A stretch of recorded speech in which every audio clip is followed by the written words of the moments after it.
Hello, everyone. Welcome to another episode of Sree's Global COVID-19 Show. My name is Sree Sreenivasan, and it's my honor to convene this conversation around various aspects of COVID-19. Today is episode 256, the farmer protests in India. Tens of thousands of farmers in India are protesting three laws that have been called anti-farmer passed by the Indian government. This is now the largest strike in human history. We're going to learn about various aspects of this strike and what it means, including for people outside of India. We have two guests joining us tonight. Manpreet Kaur is with us. She's an organizer and communications director of the Jakara Movement, at Jakara Movement, and she's on Twitter at Kaur, KMNPRT. We'll also be joined by Dilawar Singh Benipal, who's a farmer and photojournalist, and he'll be joining us from India. Please share this show. We're live on Twitter, Facebook, YouTube, and LinkedIn. We'll also be joined by my co-host, Vandana Menon, a journalist who's been writing about this current crisis and so much more. Hi, everybody. I'm Sree. Thank you so much for being here. I'm the Marshall Loeb Visiting Professor of Digital Innovation at Stony Brook School of Journalism and the co-founder of Digimentors, a social, digital, and virtual events consulting company. We've done events for folks with 50 people watching and 100,000 people watching. Would love to talk to you about your next virtual event in 2021. Please get in touch. My email address is right here. Would love to geek out about virtual events. If you haven't seen what we do on this show, in the first 250 episodes, we've had more than 1 million viewers, 457 guests, including 257 women from 73 cities and 20 countries, including the chief scientist of the World Health Organization. We're live on our partners channels, Scroll Global and Scroll.in, and we're very grateful to our producers, Rose Horowitz at Rose Horowitz 31 and Vandana Menon, Vandana_Menon, who you will meet in just a minute. So we're live right now on Facebook, Twitter, YouTube, and LinkedIn. Please tag your friends. They can join us now, or they can watch later on any of these channels. We'd love to hear where you're watching from. Please talk to us. Tell us what you've been hearing about this protest, if at all, and also any other aspect of the crisis. As you know, during this series, we've covered various aspects of the pandemic, as well as the US elections. And yesterday we had the first vaccine shots in the US on the same day as the Electoral College confirmed yet again that Joe Biden and Kamala Harris will be running this country starting on January 20th. So tonight, we're going to be talking about the farmer strike in India. I hope you're ready to discuss it and learn, as we will be doing together. Let me bring on, first, I'll just bring on very quickly Vandana Menon, who will tell us about the strike and about our guests, and then we'll be joined by our guests in just a minute. Hi, Vandana. Hi, Sree. Thanks for organizing this. In addition to all the production work, you're also co-hosting with me tonight, so thank you for being here. Tell us, put this in a little bit in perspective, and then tell us about our guests, as I will show everyone the article that you wrote as well. Mm-hmm. Hi, Sree. So as of right now, there are massive protests happening in India. They're in reaction to 3 agricultural laws that were passed towards the end of September by the central government in a hurry, and protests, and that laws that essentially aim to kind of deregulate agriculture and also allows for corporate involvement. And farmers worry that this will affect their long-term interests. So at the moment, I think there are, and Manpreet can correct me if I'm wrong, but there are around 300,000 farmers who are camped out around Delhi's borders protesting. And these protests have been happening since September, but towards the end of November, people started moving towards India's capital in Delhi to kind of get national attention. So it's really unprecedented. Like, this is, I think, the largest working class strike in human history, mainly because India's agricultural sector employs, I think, less than half of India's workforce, and that's around 250 million people. Just to put that into context, the US population is around 330 million. So that's a lot of people who are protesting. You're absolutely right, and that makes it a really big story. Just to put this in context, why are we looking at a scene from California, and why is our next guest from California? Because the diaspora has really been responding to these protests. Because in India itself, at the moment, as even though it's getting a lot of national attention, these farmers who are protesting at the border are being met with some degree of force from the Delhi police, and there just doesn't seem to be enough international attention around the issue. But the Punjabi diaspora, most of the farmers at the moment are from the states of Punjab and Haryana, which border Delhi. And so the Punjabi diaspora really has been raising awareness and bringing attention to the issue. And the image that you're seeing is of nearly 10,000 people taking part in a car rally, driving across the Bay Bridge in solidarity with their brothers in India.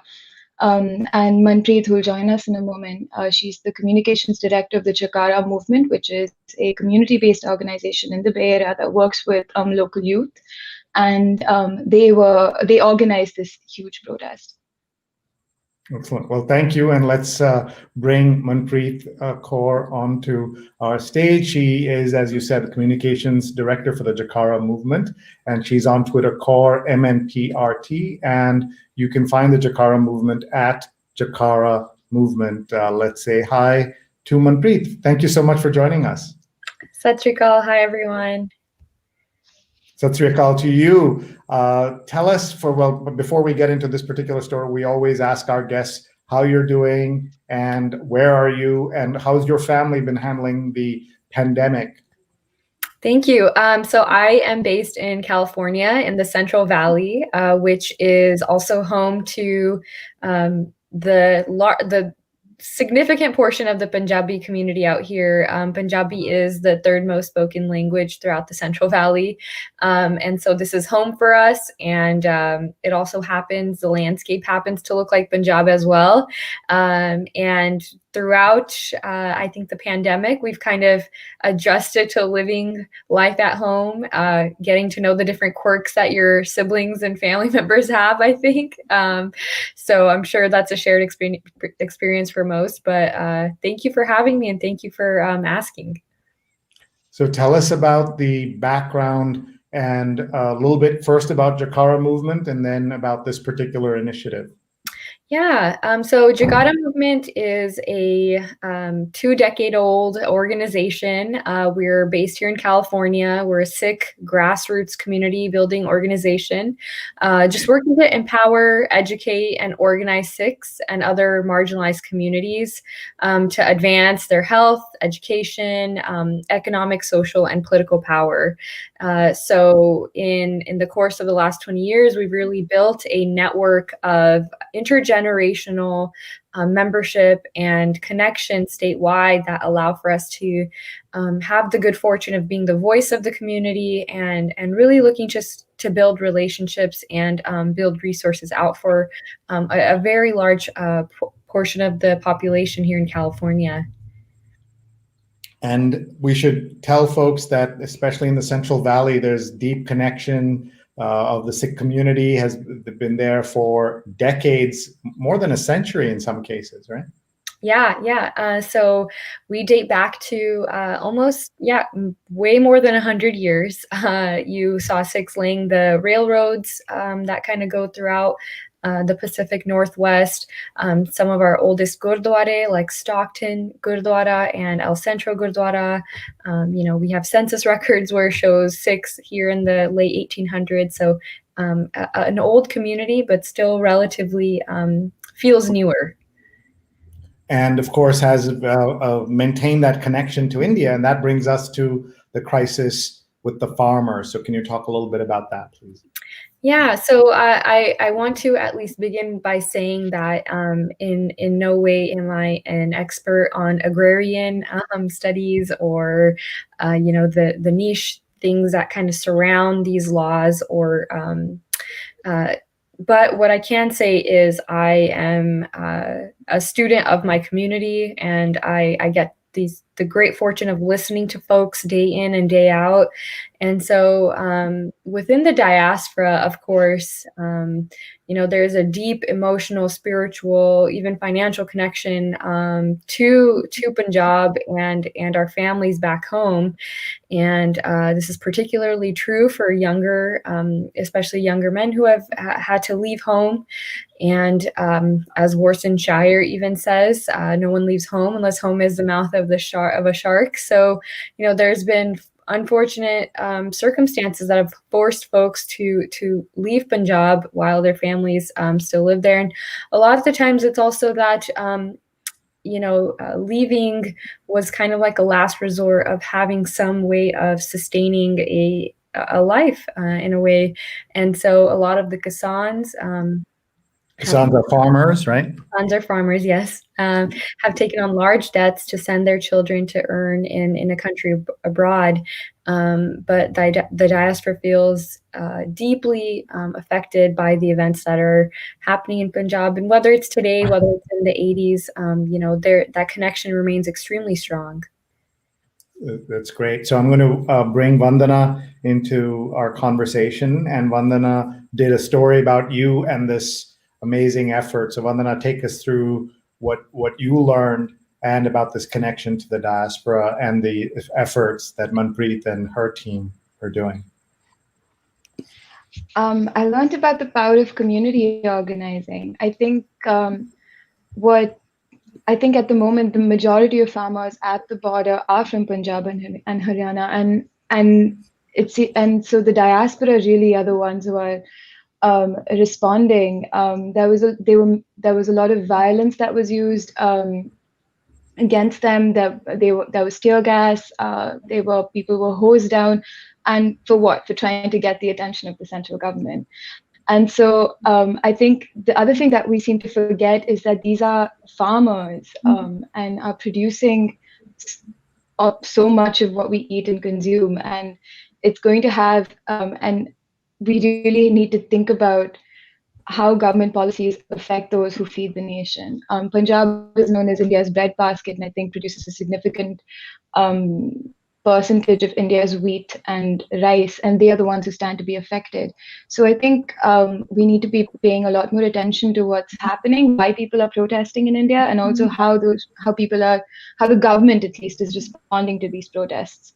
So and the Punjabi and Sikh diaspora have significant pockets in the US, in Canada, in the UK, and we've seen legislators like Justin Trudeau, kind of hold up the right or recognize the right to peaceful protest. And so I think what the diaspora is also doing is standing in solidarity with that right to peacefully protest. Manpreet, what was the rally like that you organized? How did it come about? Did it take much time to, did you put out a call to action, and how did people respond? Yeah, so this really kind of developed as a conversation just on our staff's Slack channel. And one of the women on our staff said, how about we host a symbolic protest of our own? And that idea kind of developed out. There was an initial tweet, and we just saw an outpouring of support and encouragement and ideas flowing in from the community. And we spent hundreds and hundreds of hours on the phone. We hosted community Zoom calls where we really asked how this would be significant and what are the goals we would want to achieve from doing a rally in California and the diaspora. And similar ideas were developing out in other parts of the United States and Canada and in Europe, Australia, and New Zealand. And we've kind of seen it carry forward since then. And it was all community led. A lot of the efforts, we could have never imagined it being at the volume it was. And even the estimates we have are extremely rough estimates of how many folks actually came out. And, the Bay Bridge was brought to a standstill, as well as parts of Oakland and different neighborhoods in San Francisco.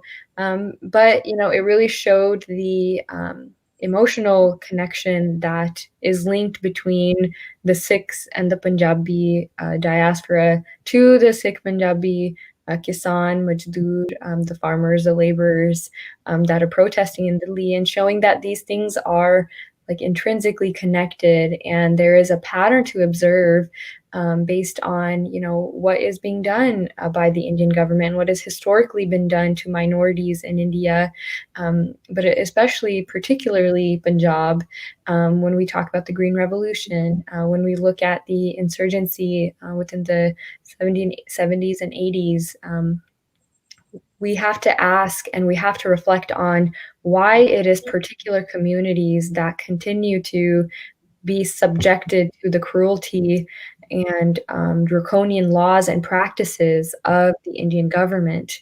And so this is yet another example of how minorities within or minoritized communities within India have to face the wrath of the Indian government. But finally, folks are saying enough is enough. Throughout this Modi government, we've seen such brutal things over and over again. And this is where we kind of draw the line is, you know, you've really picked, you know, you've picked our Kisan, you've picked our farmers. Could there have been a worse group for you to pick? You know, these are, as you said, Vandana, these are people that feed us. Yeah. Tell us just some to about add, these pictures. Go ahead. Oh, sorry, just to add a bit more context, one of Modi's campaign promises was that he would double farmers' income by 2020, which obviously hasn't happened. So it's that frustration coupled with decades of debt and farmer suicide that has all kind of been catalyzed by these three bills that have just been passed. And to what you were saying earlier about the Green Revolution was this moment in Indian history where agriculture kind of received massive funding and there was a lot of technological improvement. And Punjab was one of the states to really flourish and thrive during the Green Revolution, which has kind of led to its position now as India's breadbasket. So there's a Punjabi farmers stand a lot more to lose because there are just so many more involved and deeply tied to agriculture. And just to give a bit more context into the place that Sikhs hold in Indian history, there was a genocide in 1984, and there was a pogrom where many Sikhs were kind of hunted, and which led to several disappearances. And that's what Manpreet is referring to, just the way that minorities have been, and this is a historic trend. We've seen it with the Sikhs in the past. We're seeing a version of that unfold with Muslims in India today. So that's what Manpreet was referring to.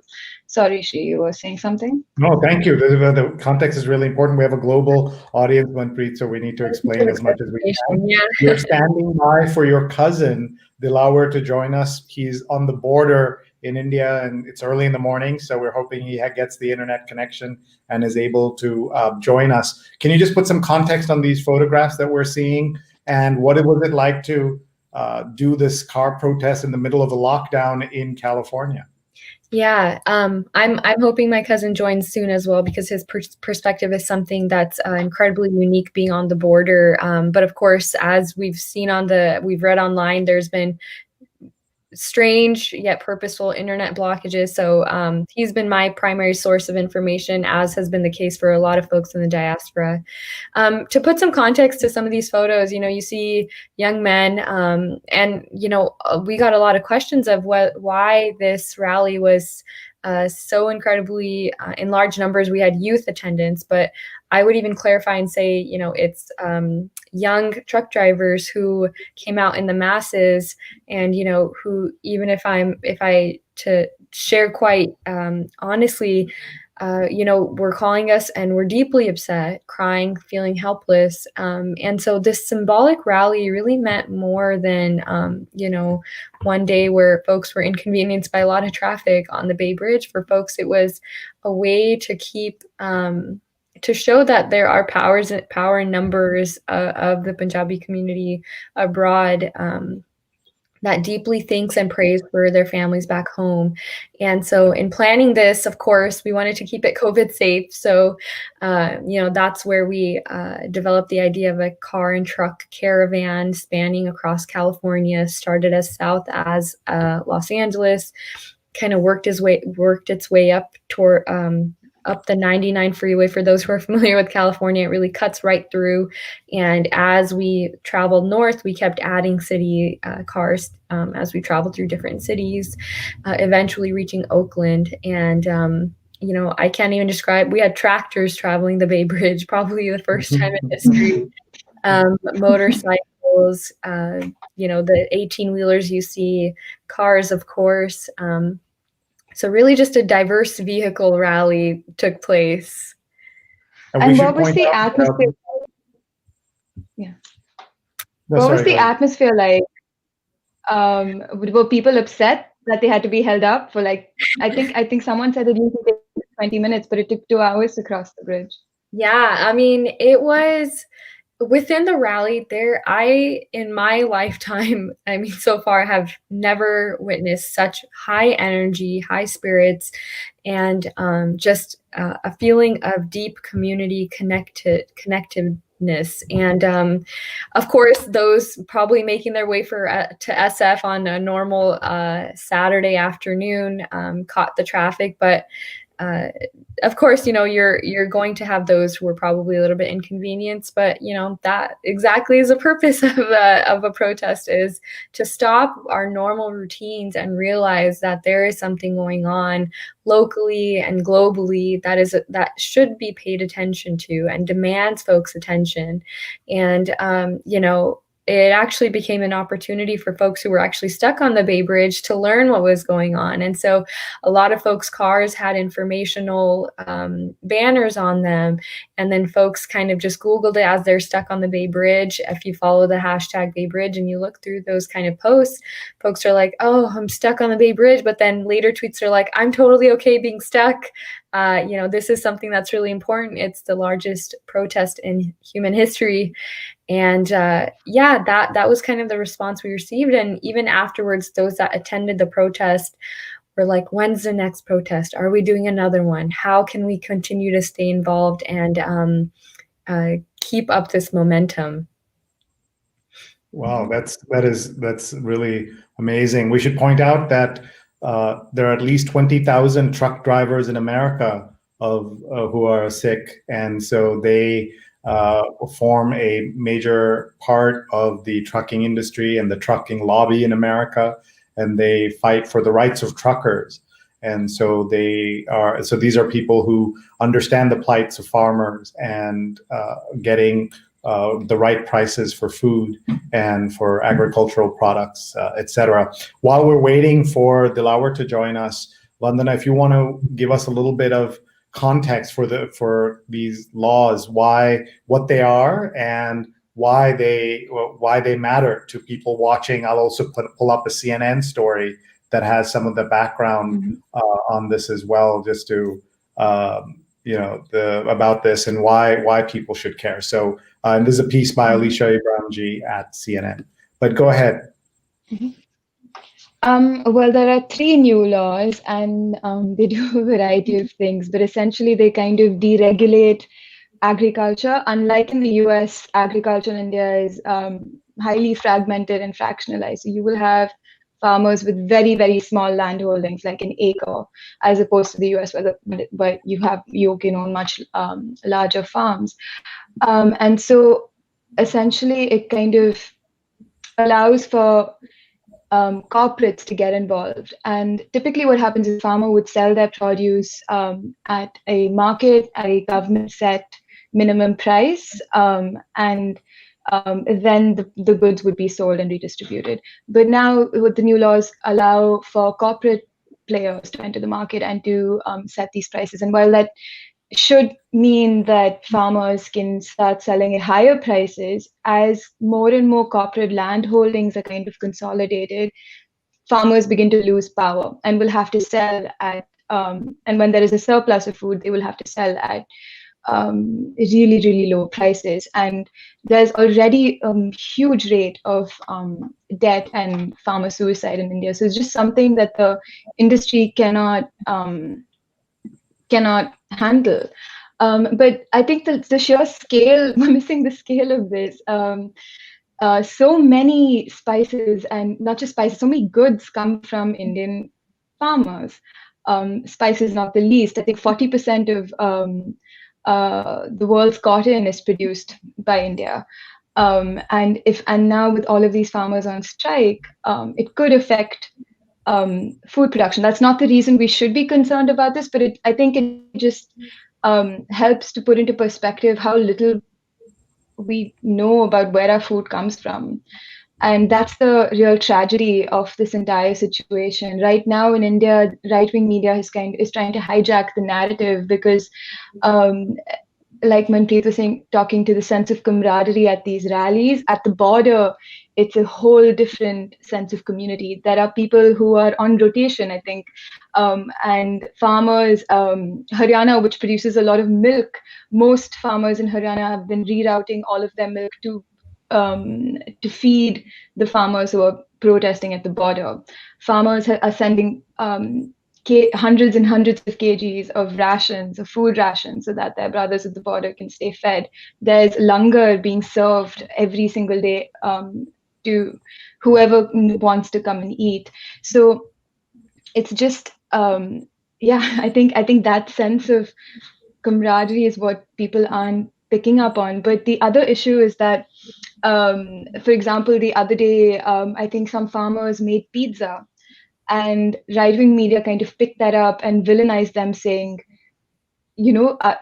because it didn't fit into the image of the starving farmer. But at the end of the day, wheat, like pizza, is also made from wheat, which is produced by farmers. So it's all a really twisted. It's making me at least think a lot more about food production and where my food comes from. But it's I think the world should be paying more attention, to put it And you shortly. also saw that they set up, gyms and other facilities. Foot massagers, Very yeah. harsh winter. I think that's one thing that most people. It's really cool, and I think most people are there to stay. They're looking at staying at the border, protesting for months on end until the necessary changes have been brought. And the government has been negotiating. I think there have been 3 rounds of negotiations, if I'm not wrong, and the farmers have not been happy. But the fact of the matter is that they're not being allowed into Delhi. All of this is happening at the Delhi border, where they're being met with force. And so they've really set up camps.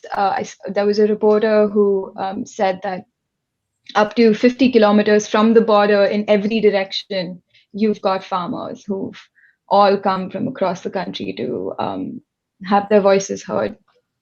That's incredible and so important for people to understand. Folks, you're watching a conversation with Manpreet Kaur of the Jakara Movement and our co-host Vandana Menon. We're talking about the big farmers' protest in India, the largest protest in history, the sustained protest at this level. And let's take a look at who's watching from around the world. Jonathan Borstein, who has watched 256 episodes in a row out of the East Village. Thank you, Jonathan, for being with us. Paula Kiger is watching from Tallahassee, Florida. Fernando is watching from Los Angeles, California. You had people from LA joining your car rally, Manpreet, which is terrific. Charlie and Mary Cunnan Carroll are watching from New Jersey. Thank you so much for joining us. Charlie's a former guest on the show and a sponsor of the show. Ashok Sharma is watching from Kerala in India. Steve Taylor is watching from Philadelphia. Both Paula and Steve work with us at Digimentors. Diana, a former guest of the show, is watching from San Francisco, and I'd love to hear from her and others what they're hearing about the diaspora and the interest in this particular story. Jimmy, I presume a different Jimmy Carter is watching from North Carolina, though the original Jimmy Carter was a peanut farmer in Georgia. Rose Horowitz, our wonderful producer, other producers watching, and she is tweeting at Rose Horowitz 31. Anurima Bhargava, another former guest, is watching from Chicago. Hi, Anu, thanks for being with us. And Abdul says, hope this will sort itself out in 2021. Thank you for covering this huge issue, says Abdul. Thank you, Abdul, for being here. Rafiq says that perhaps the best explainer on the farmer strike is by P. Sainath, the foremost advocate for farmers. And he puts in a link here. I'll just put in a quick word about P. Sainath. He wrote, I think, one of the most important books about farmers and the role they play in modern capitalism in the developing world. It's called Everyone Loves a Good Drought. And Mr. Sainath was a guest on our New York Times read-along a couple of years ago. He joined me in reading, as we do the print New York Times every Sunday morning. And he was with us, and it was an incredible episode. We learned so much about understanding the role of farmers. And again, just to emphasize, the way we think about farmers in America, big farm holdings, acres and acres of giant farms, as we've come to know them in India, as Vandana was explaining, the farmers' holdings are very tiny, and they really depend on making sure that they get the best possible prices. The government offers subsidies, et cetera, and that's where all of this is getting caught up. We have people who are trolling us, of course. Vandana is familiar with this. When you do a story like this, you all US citizens don't know anything about India. Neither you should make fools out of yourself. So they're doing this, they're saying this to help us so that we don't make fools of ourselves. No other motive there. And Srinivas says hello, and Sajid says hello from Ridgefield Park, New Jersey. Rekha Basu, who's a terrific journalist in Des Moines, says, so glad you're taking up this subject. Thank you, Rekha, for being here. And the folks in Iowa certainly know of the importance of farmers and farming. And there are other comments here. Let's get the other side. Nirmit says, I'm a farmer. I support the farm bill. There's no corporate takeover. It is a stunt by the oppositions for political gains. Shameless people don't want the farmers. They don't want progress. You are liars. I'm a farmer. I support all farmers, except a few small unions. Everybody supports this. So let's go back to Manpreet, and just to hear, when you hear somebody like this saying, why are Americans getting involved? What role do you have, or even a standing in any of this? What do you say to someone like that?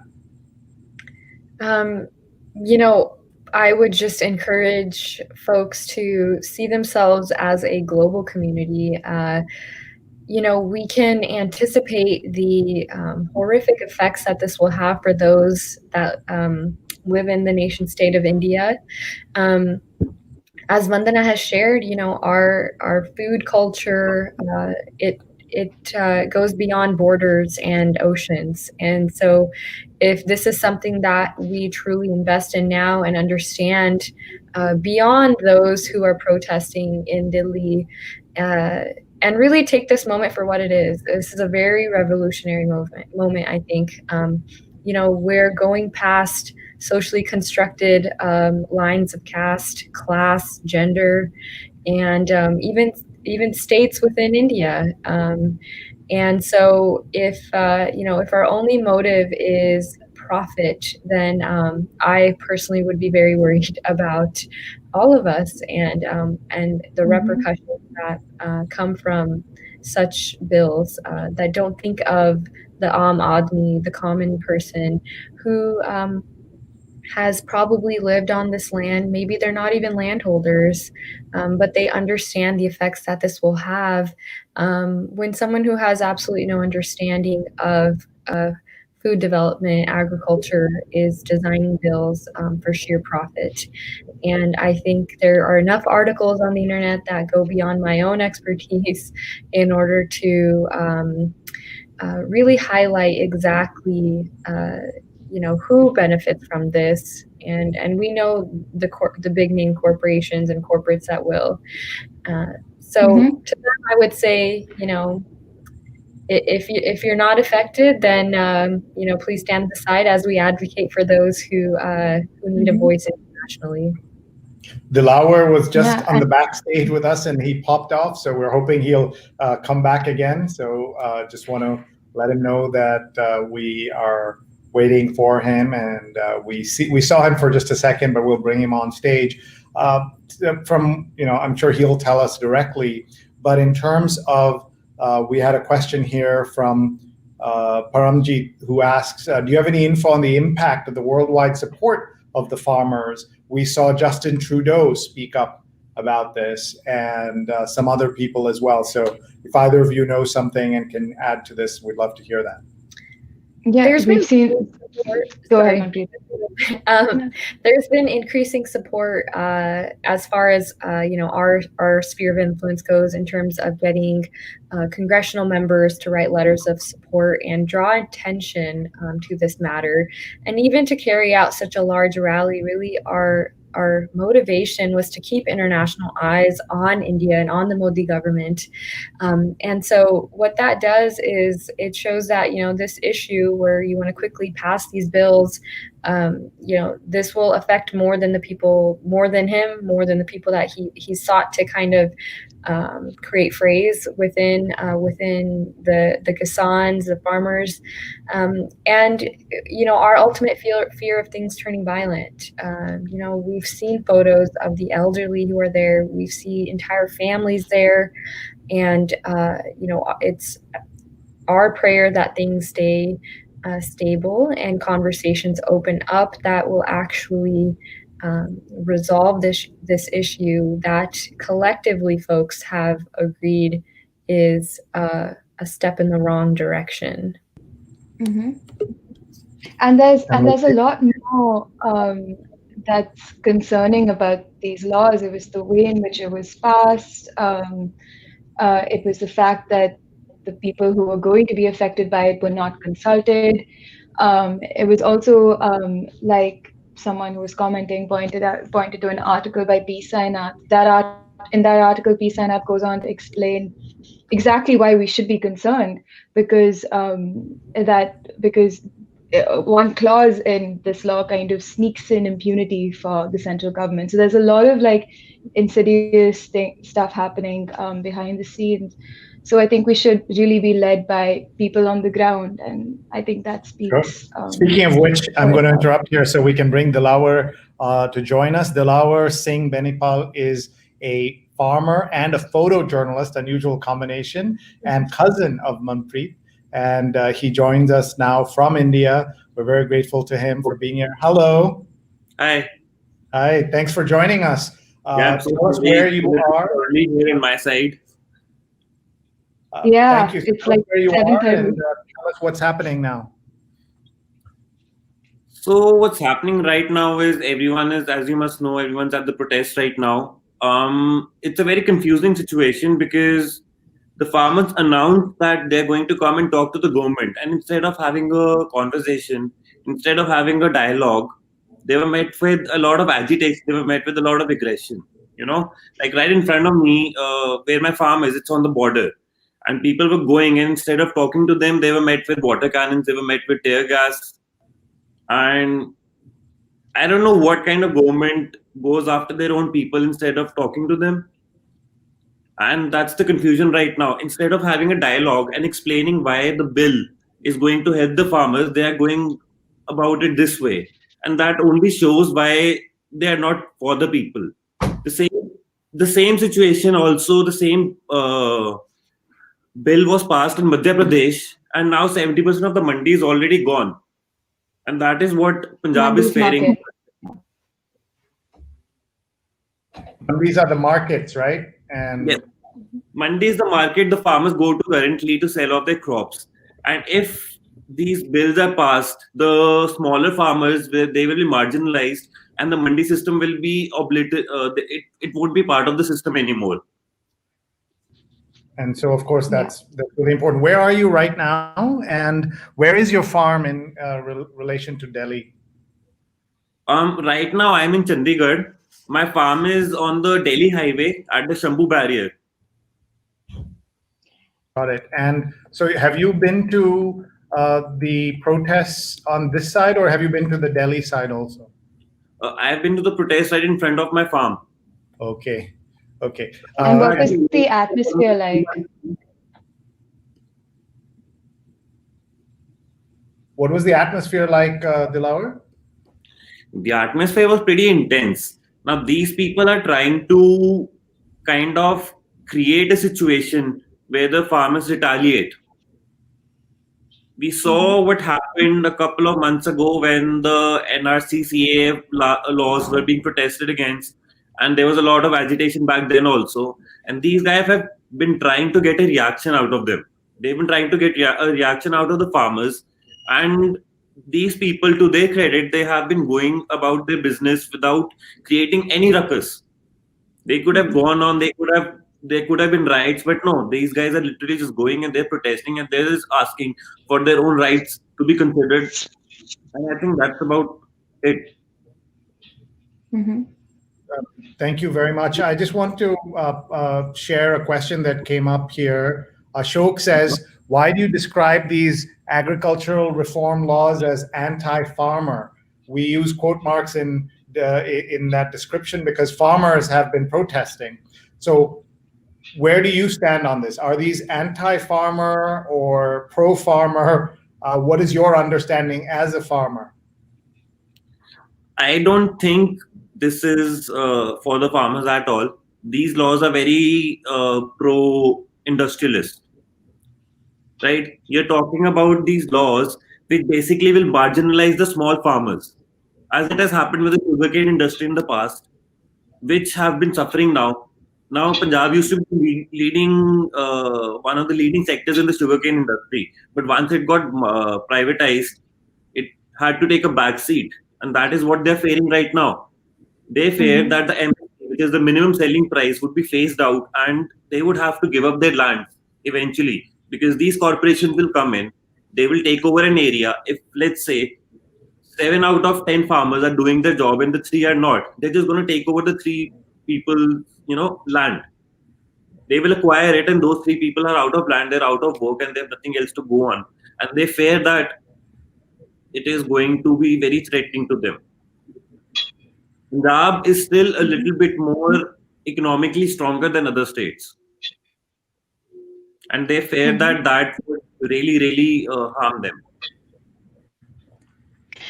Yes, and it's also because farmers in Punjab have slightly larger land holdings, right? And corporates, would go for larger land holdings as opposed to smaller farmers who maybe own a 1-acre plot. And so smaller farmers will probably be forced to kind of come together and band together to be able to survive in this super hyper competitive market, which will only make corporate takeover easier. So another reason why the government seems to be kind of villainizing farmers and going after, they're foot massagers and eating pizza is because the farmers who are also at the moment stand the most to lose are the ones who own slightly larger plots of land and are economically slightly better than poorer farmers. So we have people, Dilawar, who are complaining that this is anti-national, that you are being supported by international people and are being misguided by others. What do you say to people like that? I mean, I would love to have some kind of support from anywhere. If you talk about it, we are all on our own and we are managing as it is. There's nothing wrong in there. Literally, the only thing the thing is, these guys won't even come and have a dialogue with us. If the government says we are doing something for your betterment, why will they not come out and just have a dialogue? Why will they not come out and just explain to us how this is supposed to be good? Why are we met with agitation? Why are we met with aggression? Why are people being branded something? Like, it's so ridiculous. You hear things like, oh, you're having pizza. Oh, they're having these massage chairs and all that. No, that is people being served. You have our elders there. They need to be taken care of. You have people there. What? These are kids who are making pizzas with their own ovens. What's the big deal? And Manpreet, can you talk about langar and the concept of community and why that's so strong right now at these protest sites? Yeah, I think this goes back to really connect, Punjab as well as Sikhs who are at the Delhi borders, and just the principles that come with the protesters. This is not identities that are being placed on folks. These are the Kisans self-identifying and bringing the elements that are innate to them, and langar and food is one of that, and that preparedness that they had first left their homes with, of saying we're going with 6 months of ration in order to successfully protest this for the longer term. They had made plans to make sure that this isn't something that's quick and something that is quickly shut down. And you kind of saw folks see the authenticity with which they were protesting.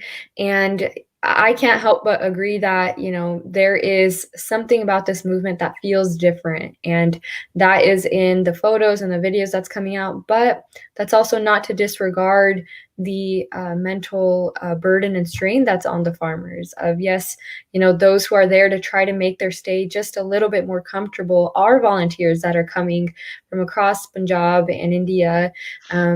But that is to make sure that the Kisan, the farmers, and the laborers, Majdoors that are protesting there know that you are, you are supported, and what you are standing for has merit.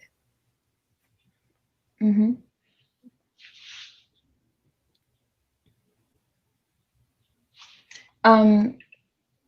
Sree, I think you're on mute. Yeah. Folks, we have a few minutes left with our wonderful guests. Please share this with your friends and family. They can watch now or watch later. There are so many questions that are important to understand about this. So I'm going to go back to Dilawar, our friend who is a farmer on the border of Punjab and Delhi, and ask him to explain the law as he understands it. And was he surprised by this response from the farmers themselves, and why are they responding like this? So can you talk about that, please?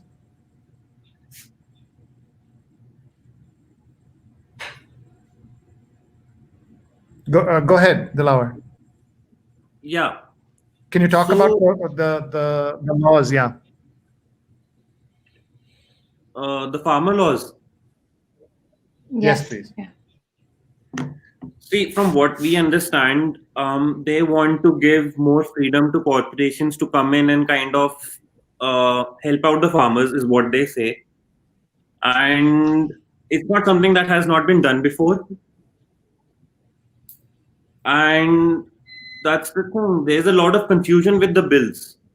These bills were passed on in September, I think on the September of 17th, with no consultation in the Lok Sabha. There was a lot of opposition, and yet this law was passed. And after that, since then, they would not exactly make us understand what is exactly going on. That there's a lot of confusion, and that is why people are protesting, because privatization has never worked in the sector before.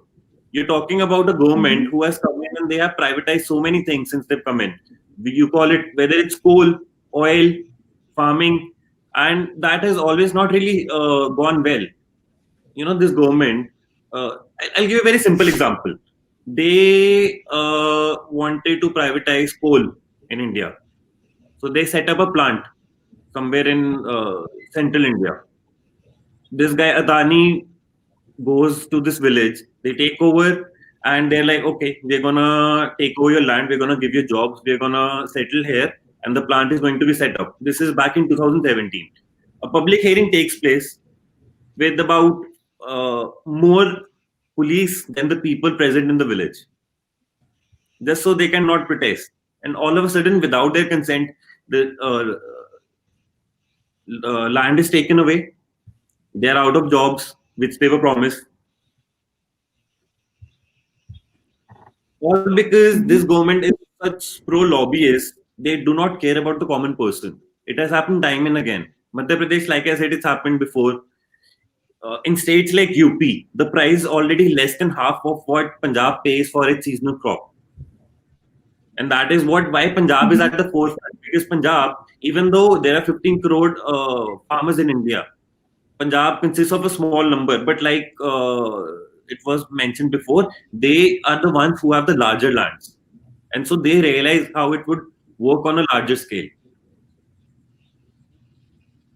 So we have someone, Nitin, who is complaining that you're using the Adanis and the Ambanis, these big corporate houses, as the devil, and that this is getting old now, is what he's saying. So let's ask you another question. Jan asks, are there crops that are more fitting and profitable for small landowners, which corporate farmers cannot or have no interest in handling? So are there certain crops that they are interested in, the big corporate houses, that are there some crops that they're less interested in? Definitely, there are preferences, no doubt. But right now we're talking about the seasonal crops, not the small crops. The law does not differentiate between that. The law is not about that. The law is about the seasonal crops which we sell to the government at an MSP. That's the thing. If it was about other things, then we would be having a different debate altogether. Got it. So what are the things that we would like to just hear a little bit about your own life as a farmer? How long have you been involved in your family? I presume it's a family farm. And how long have you been involved, and what are the crops that you grow? Yeah, so I have been involved, since forever. Obviously, I have been watching my father take care of it since I was a kid. And as I grew up and I finished college, I started helping him out as well. And now I'm actively there all the time. We usually grow seasonal crops, right? That is wheat and rice. That is the majority of our produce. And right now we're growing wheat, and we're just there, and we're at the border, and we have people, they literally protest every second day, and we're sitting and watching, and we're just kind of hoping that things don't turn ugly. Because sorry to jump in, Dilawar. Did you witness any violence, or did you see any sort of force being used? Yes, right in front of me, we were attacked with water cannons and tear gas just for walking towards Delhi.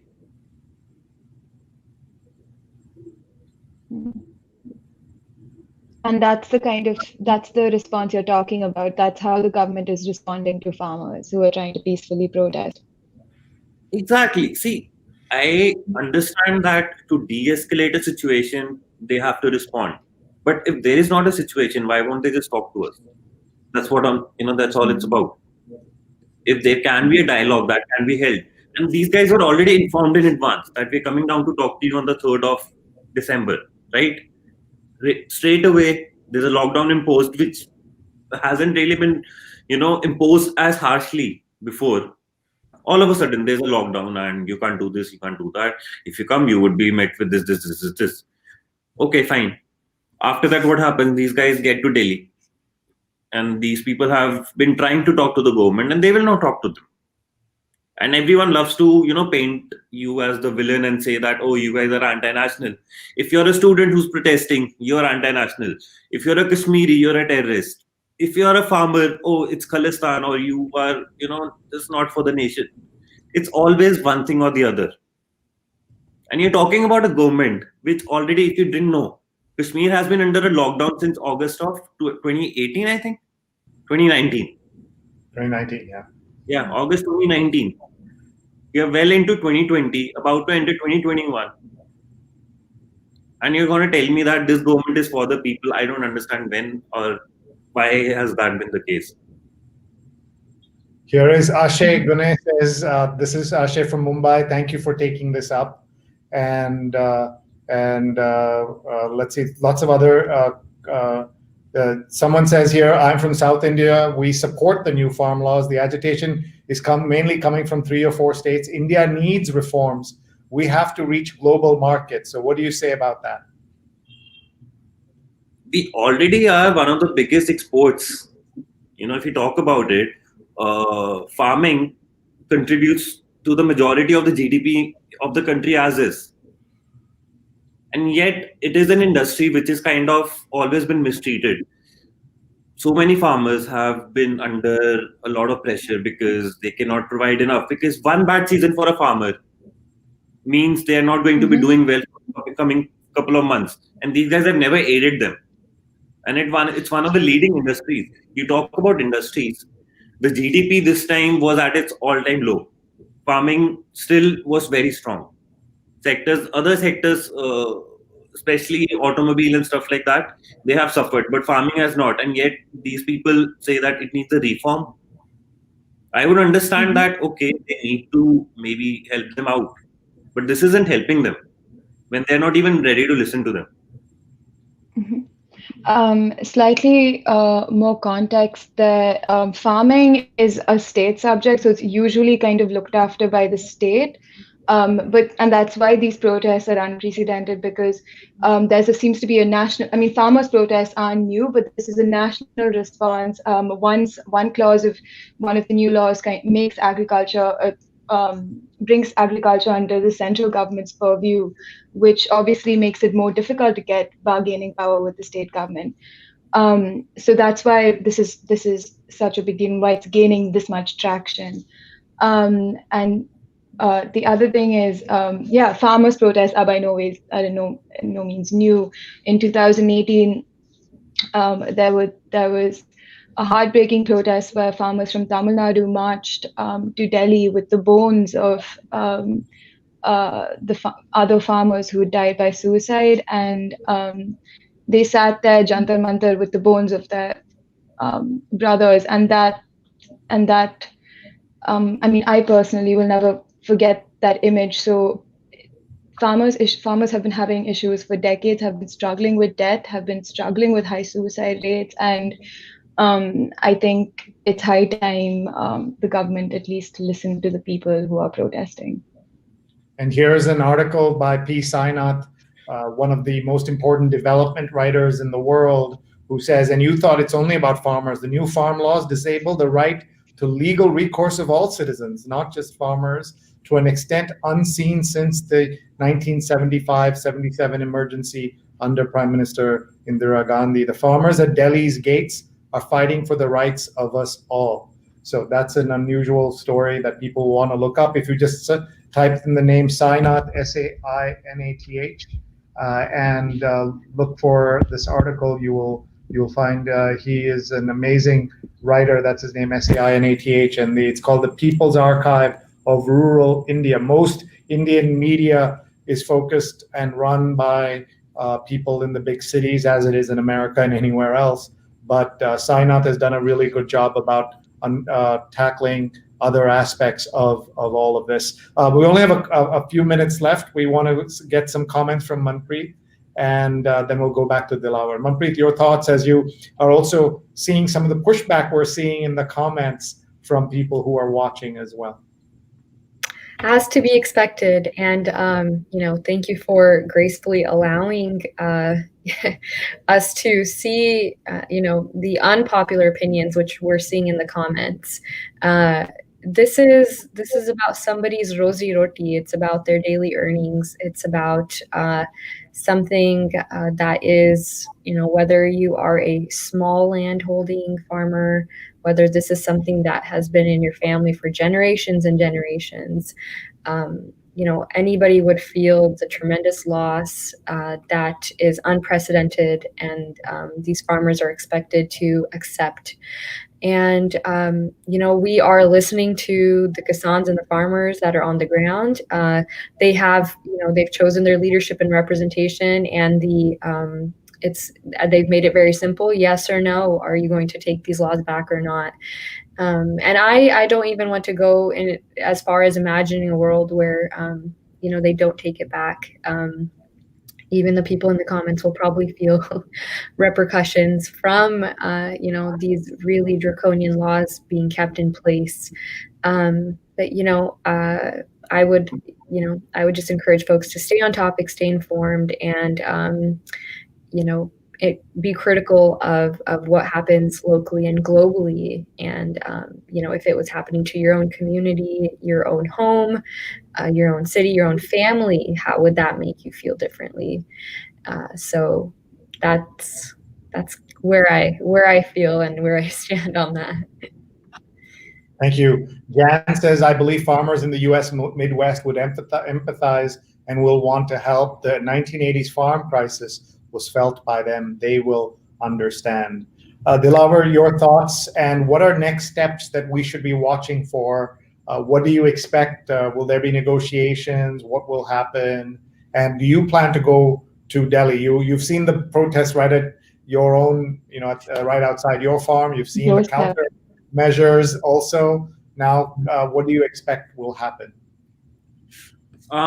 We still expect a lot of dialogue before there is a conclusion to this whole thing, because this government has not really been very swift when taking actions which is against its own interest. I do plan on going to the Delhi border, very soon, hopefully in a week or two. And the funny thing is, I'm hoping to go there in a week or two, and I'm hoping it doesn't extend to that long. But we know that this won't stop so soon. We know that there's nothing going to change this soon, and that's the sad part. We have our own people. The weather is very cold. It's raining. The weather is cold. People are out in the open. It is a difficult situation to be in. I mean, I'm talking to you from the comfort of my own home, and I'm still shivering a little bit. And I can just imagine what my people out there are feeling right now. And definitely, I plan on being with them.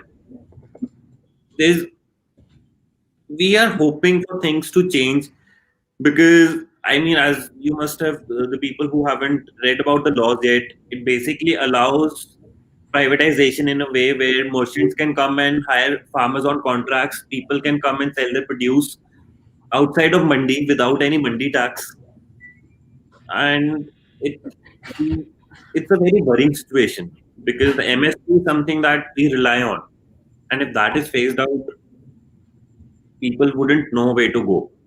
And that is why people are where they are, and people are just waiting to talk. So let's see what the government does next, and hopefully something comes up. This is really, really important. And so before we'd love each of you to tell us how we can be in touch and learn from each of you and your websites and your Instagram handles. And before we do that, I want to remind everyone that we have a couple of episodes that we want to tell you about. Our next episode that we'll be doing here on this particular show is on Thursday night. We're a change of pace at the end of the month. We're doing In Diaspora's comedy night, and we have stand-up comics from the UK, San Francisco, Los Angeles, and Washington joining us. And please do join us. And then on Sunday we have the New York Times read along at 8:30 a.m. Eastern time. The next COVID show is at 9 p.m. on Thursday, and on Sunday at 8:30 a.m. Eastern, we'll be reading the New York Times with Lippy Roy. Many of you know her from MSNBC and NBC, where she's a medical contributor, and we'll be talking about the vaccine and so much more. Please join us at 8:30 a.m. Eastern time this coming Sunday. We read the print New York Times out loud. We've been doing that for 5 years. So now let's go back to Manpreet, and she's going to give us some final thoughts and also where people can find her and the movement that she's part of. Thank you, Sree and Vandana, for having us today, and thank you, Dilawar, for joining. It's really nice to kind of connect across the continent, across oceans, and really emphasizes how global this moment really is. We're looking at something that is going to change how all of us see the world in so many different ways. And our organization is committed to amplifying the voices of those sitting at the Delhi border, and also the families that are still back in Punjab, Haryana, and their respective states, Rajasthan, and all of the ones that have shown solidarity to come to the Lee borders to protest. They're in our thoughts and prayers. But we also are going to continue to keep international eyes on what's happening in India and on the Modi government, to know that folks from beyond those borders are watching very closely, sitting on the edge of their seats, because those are our families. My literal family will be affected by this. And so please stay in touch with Jakara Movement. That is our handle on all social media. And we will continue to be contacting our elected officials, as some have already expressed concern over what's happening overseas. But we'll also be writing op-eds. We'll be making blog posts. We'll be making videos and photo essays in order to continue highlighting the plight of the farmer and the laborer, and how atrocious this moment and these laws really are in human history. Thank you very much, Manpreet, for your time and for all you're doing to bring attention to this topic. And everyone can see the spelling of Jakara Movement. It's next to your name right on the screen here. So at Jakara Movement, and check out the website and all that they're doing, jakara.org. What does Jakara mean? So Jakarta is a Sikh outcry. Usually it was used to kind of amplify emotions and bring joy and energy during war times. But it's really to kind of bring up the spirits of folks. And so when you hear someone say Bole Sonihal, Sat Sri Akal, that's Jakarta, and there's many others that kind of raise the spirits of folks. And so we're the Jakara Movement. We're here to raise the spirits and be a voice and outcry for our community. Excellent. Thank you. Let's go to Dilawar. Your thoughts, Dilawar, and how people can be in touch with you. I know you're on Instagram. Yeah, I'm on Instagram as Benefits, and I'm not part of any organization. You're a photographer also, right? You also take pictures? Yes. I have been a photojournalist for the past couple of years. This is something I picked up as a hobby, but now I really believe that this is something that I can use to kind of spread the news, spread the word around, because I really wanted to document human civilization, from my own time. Because there's a lot going on, there's a lot that we never will hear or see. And so I want to be part of that, to be able to get out the word. And at the time being, all we are doing is we are, having our local drives. We are trying to get as much of food and supplies that we can send at the border, and we're taking it ourselves. And yeah, we're just hoping that we don't have to do this anymore and people can return home. We're just hoping for their safety, and we just want them to be back and things to go back to normal. Thank you. Jonathan says, important program. Thank you. And I just want to say hello to my mother who's watching in Kerala. Hi, Amma, love you. So glad that you're watching, and really glad that we can connect this way. And Makran has put in a link to jakara.org so people can check that out. Thank you both, and thank you all for watching.